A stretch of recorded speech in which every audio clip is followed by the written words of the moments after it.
Bonjour Caroline. Bonjour. Donc, je suis dans tes bureaux à l'Université Laval, faculté de pharmacie, médecine, sciences infirmières, en fait, le pavillon Ferdinand Vendry. Exactement, donc pavillon de la santé. Tu es pharmacienne de formation, Oui. tu as gradué en 2000, puis ça n'a pas été très long, tu as pratiqué un peu en pharmacie communautaire, mais tu as décidé que fallait que tu ailles plus loin dans ta soif de pouvoir aider les gens, parce que c'est ça qui t'a amené en pharmacie. Tu voulais être proche de la communauté, tu aimais la façon que la pharmacie était exercée, proche des gens, puis beaucoup d'interactions. Fait que ça t'a amené à dire, moi, je retourne sur les bancs d'école en 2003, je pense. Exactement. En fait, en 2002, donc j'ai gradué en 2003, je suis allée faire donc ma maîtrise en pharmacie d'hôpital, donc maîtrise en pharmacothérapie avancée, si on traduit avec le vocabulaire actuel. Oui, en fait, j'avais vraiment le goût de pouvoir mettre en application toutes les connaissances qu'on avait. Donc, la pratique de la pharmacie a beaucoup évolué en 25 ans, puis je trouvais qu'on n'allait pas assez loin. On avait plein de choses qu'on connaissait, mais qu'on ne pouvait pas mettre en application parce qu'on n'avait pas nos outils qu'on a présentement. Puis je me disais, en pharmacie d'hôpital, là, je pense que je vais être gagnante là, parce que je vais être avec le patient, parce que, comme tu le mentionnais, j'aime beaucoup les patients, je vais être là pour les aider, mais je vais avoir l'équipe médicale autour, donc on va pouvoir discuter, s'assurer de faire les bons choix justement pour le patient. Donc, voilà, c'est ce qui m'avait porté à faire la maîtrise. T'avais-tu une spécialité à ce moment-là? Parce que quand on fait sa maîtrise, des fois, on a des choix. Oui, en fait, je travaillais à l'hôpital Laval, donc qui est maintenant l'Institut de cardiologie et de pneumologie de Québec. Donc c'était vraiment la cardiologie là, qui était mon centre d'intérêt plus principal à ce moment-là. Puis là, ça t'a amené après à vouloir faire un doctorat, donc un PhD, 3e cycle. Puis là, tu as plongé dans la pharmacoépidémiologie. Exactement. Explique-moi ça. Oui. D'abord, un excellent exercice de diction, n'est-ce pas? On le pratique un peu avant. Oui. Alors, en fait, c'est vraiment pendant que je faisais ma maîtrise en pharmacie d'hôpital, mon sujet de recherche m'a amené à me dire, je travaillais sur l'usage approprié de médicaments, puis je me suis dit, mais c'est intéressant d'aller voir un petit peu plus large, pas, oui, en clinique avec des individus, mais plus large sur la population. Et là, donc, j'ai eu une opportunité, la professeure, en fait, qui était responsable du cours de recherche lorsque j'étais à la maîtrise, m'a dit, ouais, toi, t'as vraiment quelque chose, ça te tente pas de faire un doctorat? Puis je suis comme, mais ouais, peut-être, finalement. OK, on est venu te chercher, dans le fond. On est venu me chercher, exactement. Je pensais pas que j'avais pas nécessairement les aptitudes, les qualités pour le faire, mais quand on m'a dit, écoute, non, je pense que ça serait bon, je vais dire, allons-y, plongeons. Puis, je dois dire que c'est vraiment quelque chose qui m'avait toujours intéressée, les analyses statistiques, j'adore ça. Donc, la pharmacoépidémiologie, ça allait vraiment chercher mes deux passions. Donc, évidemment, l'usage des médicaments, l'usage optimal, mais aussi toute la méthode qui est derrière là, pour essayer d'avoir les meilleurs résultats possibles, pas que ça soit biaisé, donc qu'il soit vraiment représentatif de la situation. Donc, voilà, d'où mon intérêt pour la pharmacoépidémiologie. Ça me surprend pas parce que, bon, on se connaît un peu, hein, ça va faire bientôt 1 an, mais je sais que tu es quelqu'un de très dévoué, très engagé, puis très acharné. Moi, je suis toujours surprise, tu travailles tard, tu te lèves tôt le matin. J'ai toujours été épatée de voir comment, puis tu es rapide. Tu es quelqu'un on voit que tu es très, très, très, très assidu, fait que ça prend une personnalité qui aime aller creuser, puis d'avoir aussi un reflet, comme tu dis, sur qu'est-ce que ça peut donner pour la population dans un type de traitement X, Y, Z, puis d'avoir aussi un bassin, un éventail de statistiques, dans le fond. Oui. Puis qu'est-ce que tu as découvert? Qu'est-ce que ça t'a amené en premier lieu? En premier lieu, en fait, j'ai été surprise par comment on utilisait beaucoup de médicaments déjà, puis pas nécessairement toujours à bon escient. Ça m'a un petit peu bousculé, ouais, dans mes valeurs, puis je pense que fondamentalement, on veut toujours bien faire, mais à un moment donné, on se rend compte qu'en voulant toujours bien faire, parfois, on fait moins bien qu'on devrait. Puis, vraiment, en travaillant avec des collègues, notamment l'Institut national de santé publique du Québec, c'est là qu'on m'a vraiment exposé un petit peu aux problématiques de la polypharmacie en disant, ouais, on a des gens, on fait de la surveillance pour des gens à l'Institut qui ont des maladies chroniques, mais des gens qui ont plusieurs maladies chroniques, puis quand ils ont plusieurs maladies chroniques, on se rend compte qu'ils prennent beaucoup de médicaments. On pense que la polypharmacie peut être une problématique dont on devrait s'occuper en termes de santé publique. Et là, moi, ça a été pour moi un déclic où est-ce que je me suis dit, mais c'est exactement ce qui m'allume, là, de dire, ben, je veux optimiser l'usage des médicaments. Les personnes âgées, c'est une population que j'apprécie beaucoup, puis qui est tellement vulnérable. Il faut qu'on s'occupe de ces personnes-là, puis qu'on s'assure qu'on fasse des bonnes choses. C'est vraiment comme ça que j'en suis venue là, à étudier. C'est une révélation, en fait. Tu sais, moi, je suis pharmacienne depuis 87, puis je me rappellerai tout le temps, peut-être au début des années 90, mais plus proche de 2000, on a commencé vraiment à parler, tu sais, de pharmacovigilance, mais de dire que c'était instauré, puis encore aujourd'hui, c'est encore assez balbutiement. Mais je pense qu'on est vraiment dans un créneau qui va prendre beaucoup, beaucoup d'ampleur et tu tombes à pic, comme on pourrait dire. Puis je pense que tes heures de gloire ne font que débuter parce qu'on a besoin de mettre en évidence justement que la polypharmacie et le surusage inadéquat et parfois même d'ajouter un médicament qui pourrait sembler bénéfique n'est pas nécessairement bénéfique. Absolument. Puis on sait que la population en gériatrie et en santé mentale, c'est ceux souvent où ils ont beaucoup, beaucoup de médications. Là, on peut parler quoi de 12, 15 et plus par jour. Oui, facilement.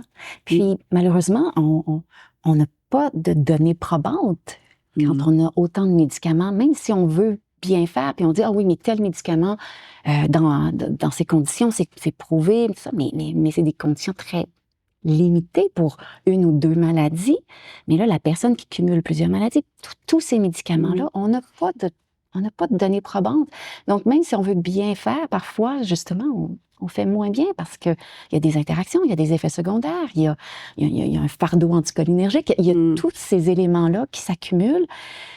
Puis parfois, c'est ça, on n'a pas nécessairement, si on ne s'arrête pas pour les outils, pour le voir. Il faut parler aussi de la collaboration multidisciplinaire. Maintenant, on travaille beaucoup plus étroitement avec les autres professionnels de la santé, puis il y a un besoin qui se fait sentir, puis les médecins, les spécialistes ou les autres intervenants, même psychosociaux, ils apprécient justement cette collaboration qui est beaucoup plus ancrée. On le voit dans les GMF, par exemple, les groupes de médecine familiale, mais en pharmacie communautaire et en pharmacie d'hôpital, c'est quand même des choses qui sont en train vraiment de se tailler une place importante. Quand on parle de polypharmacie, on doit parler justement de ce que tu observes le plus souvent. Hein? On parle des effets anticholinergiques. Pour monsieur, madame, tout le monde, qu'est-ce qu'on pourrait leur dire à ce propos-là? C'est quoi la lumière, là? Si vous avez, par exemple, plusieurs médicaments, puis vous sentez que vous devez parler à votre pharmacien, c'est quoi l'effet secondaire qu'on devrait regarder en premier lieu? Oui, il y en a plusieurs, mais souvent, par exemple, ça va être la bouche sèche, les yeux secs, des difficultés de constipation. Puis il y a des choses aussi qui sont même au niveau cognitif, là. Donc, parfois, les gens vont se sentir un petit peu ralentis. Ça peut créer des étourdissements. Donc, puis c'est des médicaments qui ont des propriétés, puis des fois, tout seul, ça va.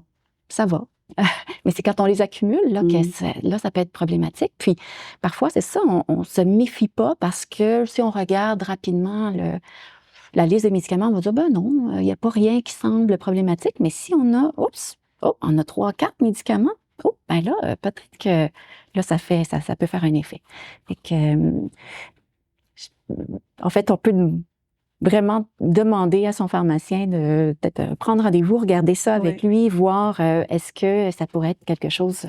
C'est justement quelque chose que je partage des fois avec des collègues et d'autres professionnels, c'est de dire si vous pouvez donner un message, soyez à l'aise d'aller parler avec votre professionnel de la santé qui peut vous écouter pour regarder votre liste de médicaments, faire l'analyse adéquate et s'il y a des prescriptions, qui peut être fait, ça va être fait. Puis il y a d'ailleurs des associations maintenant pan-canadiennes sur l'association des prescriptions, puis ils ont des clients, je sais pas si tu les as vus, mais ils sont super bien faits par catégorie Tout à fait. de médicaments. Puis c'est assez étonnant de voir comment c'est très répandu. Absolument. Puis c'est ça, ne jamais hésiter à poser des questions. Ça, je trouve que c'est tellement important. C'est notre santé, c'est nous qui prenons les médicaments. On peut avoir des réponses. Il y a encore une gêne. Tu sais, je pense que les patients, des fois, ils disent, mais si je vais parler avec mon pharmacien ou mon médecin, il m'écoutera pas ou il comprendra pas, je suis gênée. Tu sais, fait que c'est donner la possibilité de dire que on est là pour ça. Absolument. Absolument. Puis il y a toujours d'autres alternatives.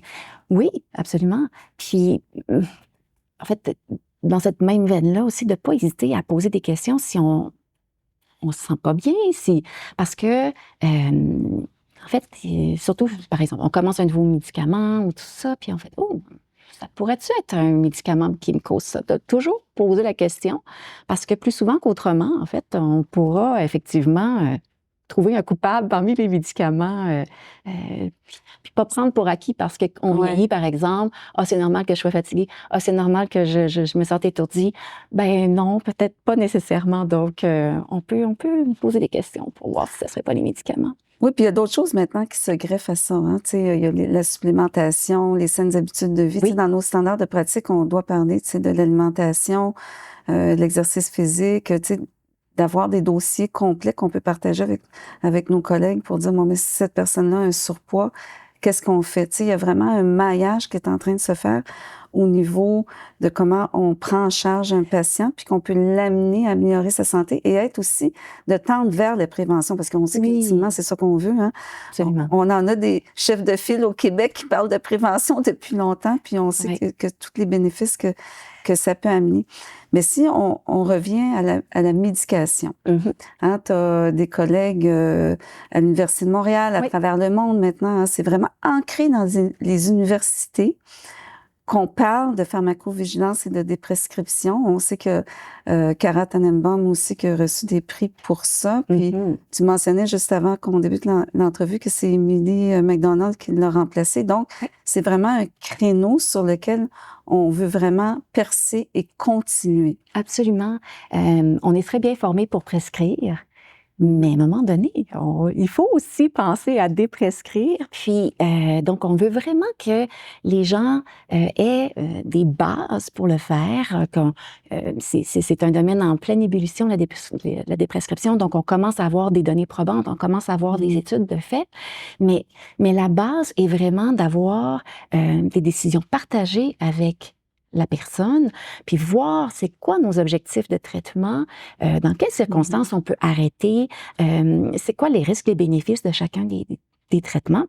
Et donc, avec ça, on s'assure d'avoir justement des thérapies qui soient optimales, puis d'avoir les impacts bénéfiques des médicaments. Donc, c'est une façon de penser qui est un peu différente, mais dans le fond, qui est très cohérente avec la prescription, parce que, en fait, dès qu'on prescrit, on devrait penser quand est-ce qu'il faudrait que je les prescrive, dans quelles circonstances il faudrait que je l'arrête, le médicament.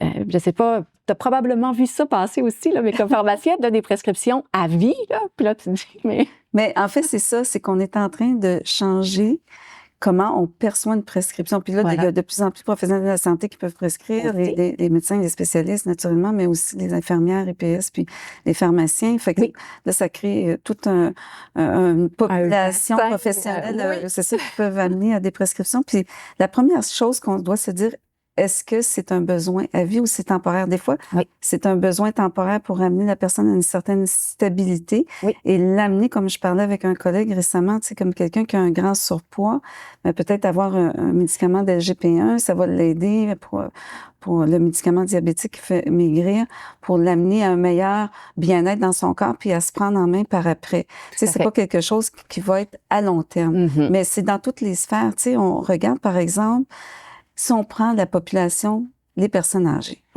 Toi, tu es une témoin de première ligne, de voir quels sont justement les avantages d'être dans la pharmacovigilance, de diminuer les chutes, avoir une meilleure qualité de vie. Absolument. Tu as sûrement d'autres choses que tu as observées. Ben, en fait, c'est souvent ces éléments-là qui sont importants. Parce que souvent, on va nous dire, ah ouais, mais ça réduit pas la mortalité ou ça. Mais est-ce que c'est vraiment ça que la personne âgée veut? Non. Elle veut peut-être rester à son domicile le plus longtemps possible, donc d'être autonome. C'est justement réduire son risque de chute parce qu'elle sait très bien qu'une chute peut enclencher toute une cascade, puis qu'elle peut perdre son autonomie. Donc, la qualité de vie, d'être capable de faire ses activités, d'être capable... C'est ça qui importe. Donc, c'est peut-être pas nécessairement de prévenir un infarctus dans 10 ans. Peut-être que oui, pour certaines personnes, c'est parfait. Mais peut-être pas non plus. Peut-être que c'est vraiment de dire, ben moi, j'aimerais ça vivre chez nous encore quelques années, puis être capable de faire mes activités. Ben parfait. C'est ça qu'on va essayer de viser avec les traitements.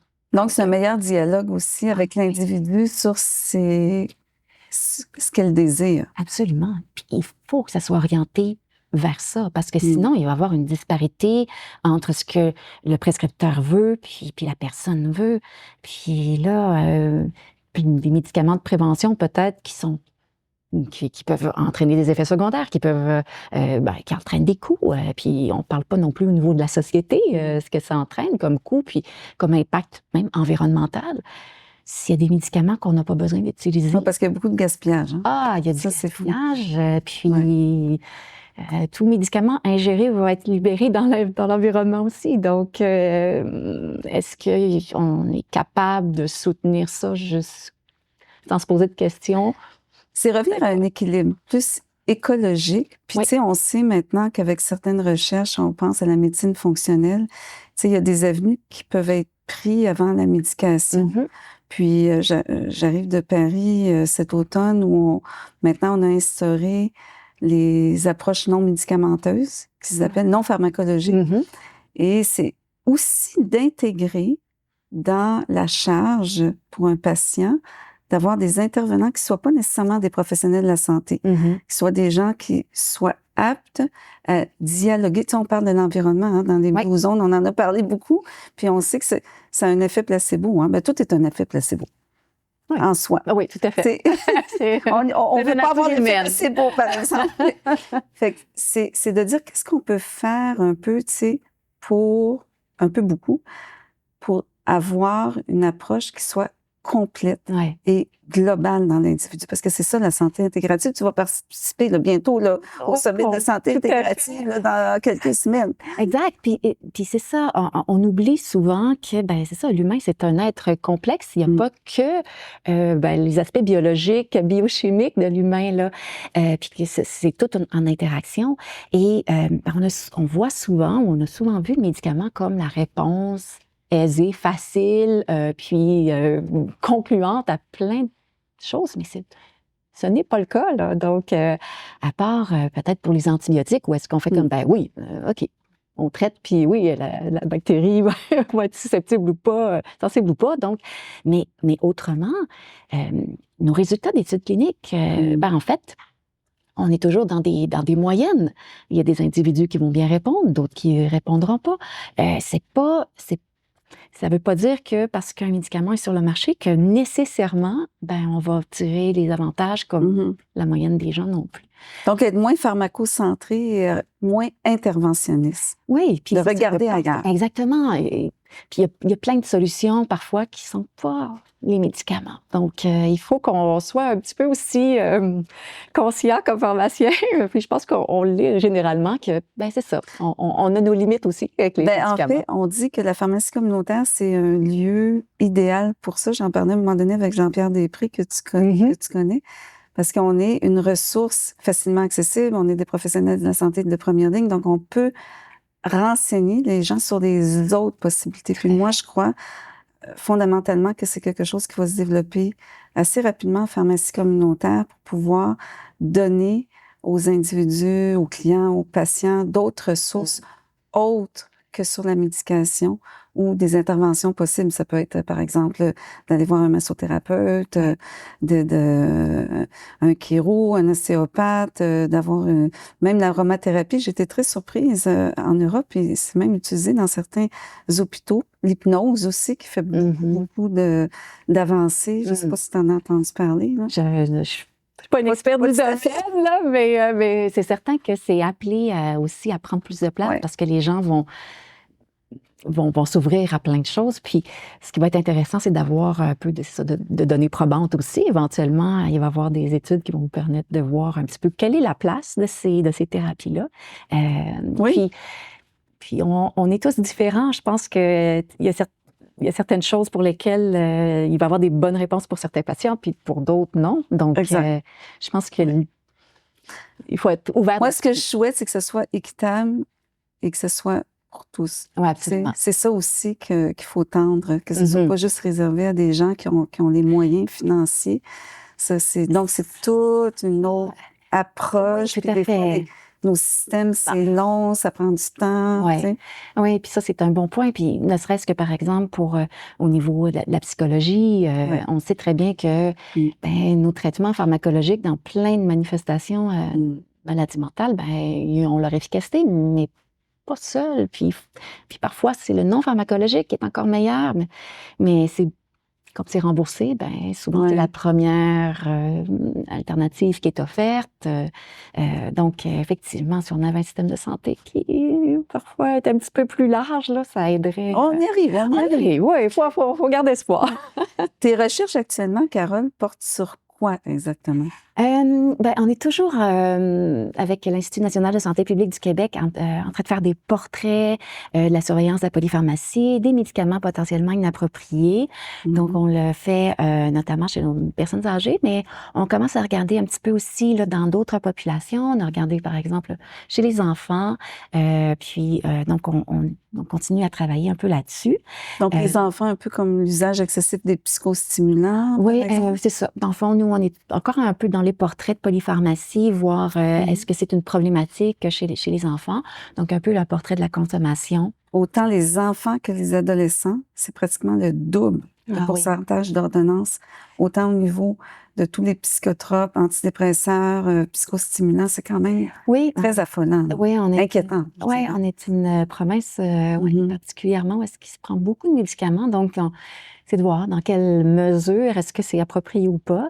Puis ça, c'est sans parler des produits naturels, par exemple, la mélatonine qui est beaucoup utilisée, mais qu'on n'a pas nécessairement dans les données parce que c'est pas remboursé. Donc ça, sinon, on travaille encore... on avait un gros projet en intelligence artificielle pour aller étudier un petit peu plus la polypharmacie. Donc, on finalise un peu là, ces projets-là qui nous ont en fait permis de voir que c'est très complexe, encore une fois, la polypharmacie, surtout lorsqu'on regarde la population entière. Donc, on termine un peu ces projets-là. Sinon, on continue à travailler sur les multimorbidités aussi là, dans la population, voir l'évolution des maladies chroniques, etc. Donc, fait que tu as beaucoup d'équipes à gérer. Fait que tu vas être occupée encore plusieurs décennies. Oui, puis tu vas être ici longtemps. Oui, puis on collabore avec des chercheurs internationaux aussi, ce qui est vraiment extraordinaire. Puis qu'on se rend compte que nos problématiques ne sont pas uniques. On voit que les mêmes enjeux sont présents, là, que ce soit en Europe, en Australie. Donc, on est dans une société où est-ce on a des moyens thérapeutiques, mais peut-être qu'on a besoin d'une réflexion critique sur comment on les utilise pour améliorer notre santé. Tu fais partie du VITAM. Je ne vais pas passer sous silence VITAM parce que c'est grâce à Jean-Pierre Després que j'ai connu cet organisme qui est quand même, écoute, c'est tellement un centre de recherche exceptionnel. Tout à fait. Qui veut dire vie, hein? Absolument, VITAM. Oui. Et donc, c'est tout axé sur la santé durable, sur la possibilité de créer des recherches où on peut vraiment creuser tout ce qui serait bénéfique pour la santé durable. Puis ça touche pas nécessairement juste la santé, ça peut être l'environnement. Absolument. Ça peut être l'influence de certaines habitudes de vie ou d'ingénierie, d'installation. Voilà, l'environnement bâti, c'est ça. Donc, c'est vraiment l'humain dans son ensemble, parce que la santé, ça dépend de tout, que ce soit social, c'est ça, plus environnemental ou carrément biologique, là. Ça passe par tous ces éléments. Fait que moi, c'est là que je t'ai trouvé. Oui, que je me cachais là. Oui, c'est ça, exactement. Et j'en suis ravie, parce que c'est une belle rencontre.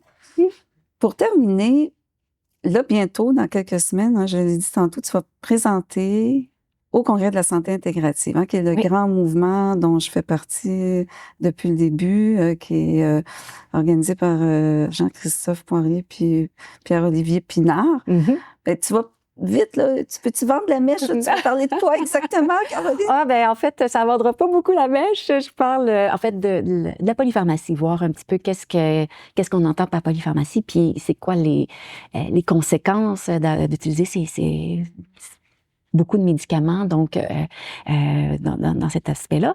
Des prescriptions aussi, donc je vais parler quelques trucs aussi là sur la déprescription, notamment comment on doit faire des sevrages parfois de manière très, très graduelle.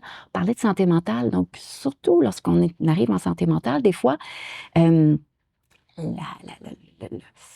le sevrage va se faire tellement rapidement que les gens vont avoir des impacts, puis là, ils vont penser « Ah, c'est ma condition de base qui revient », mais finalement, c'est des effets de sevrage. Donc, je vais essayer de montrer que la déprescription doit se faire de manière très graduelle. Il faut vraiment encore une fois, qu'on s'adapte aux patients pour que ce soit adéquat. C'est peut-être aussi de prendre le temps. Tu sais, le patient, il a besoin, dans des cas comme ça, qu'on lui explique un peu la pharmacocinétique, le temps de demi-vie. Tu sais, que le patient soit comme pris dans son entièreté, de comprendre pourquoi un sevrage doit être fait de cette façon-là, un peu comme on dialogue des fois avec certains confrères, consoeurs, tu sais, au niveau de... Tu sais, il y a des médicaments à indice thérapeutique élevé qui ont besoin d'une surveillance plus accrue. Tu sais, c'est important de prendre l'individu dans toute son intelligence. Absolument, absolument. Puis, dans le cas, la déprescription, moi je dis c'est un art. C'est pas une science, c'est un art. Il faut toujours s'adapter aux patients. On se fait des algorithmes, mais dans le fond, les algorithmes sont vraiment là juste pour nous donner une base parce qu'on va l'adapter. Puis c'est le même principe, par exemple, que le sevrage du tabac. Il y a des gens qui vont faire ça du jour au lendemain, c'est fini. D'autres, oh là là, c'est beaucoup plus complexe. Ben, c'est la même chose un peu lorsqu'on va cesser des médicaments. Est-ce qu'on est sensible aux effets indésirables ou pas? Est-ce qu'on fait comme non, moi je suis tellement motivée que peu importe, je vais passer au travers. Fait que c'est vraiment ça. Donc, il y a des choses qu'on n'a pas démontrées encore. Tu sais, il y a tout le système biophysiologique, enzymatique de chaque individu qui peut avoir des influences. Fait que c'est d'être aussi centré sur ces sensibilités-là. Ah, absolument. Puis ça, c'est une des choses que j'ai appris quand je suis... Une prochaine recherche? Ah ouais, non, mais comment on pense que moi, quand je suis sortie de ma maîtrise en pharmacie d'hôpital, je me disais, là, ça y est, je sais les choses. Et là, quand j'ai commencé le doctorat, j'avais comme, oh mon Dieu, mais je ne sais rien. Et plus ça va, plus c'est ce que je constate. Même nos certitudes les plus profondes, parfois, peuvent être mises en doute. Puis je pense que c'est là où est-ce que on doit toujours avoir notre pensée critique puis notre ouverture d'esprit de dire, OK, je pense que c'est parfait comme ça, mais ça se peut que demain, on montre que non, il ne fallait pas que je fasse ça comme ça. C'est le pur esprit scientifique et de recherche. C'est de toujours rester justement dans une ouverture que tout et dans un processus de changement. Absolument. Et d'accepter des fois que c'est ça qu'il faut que ça soit fait. Oui, tout à fait. Puis d'avoir l'humilité de se dire, on s'est trompé. Mais voilà. Ça arrive. Oui, exact. Ouais. Hey, merci Caroline pour cet échange. Merci beaucoup. C'est vraiment extraordinaire.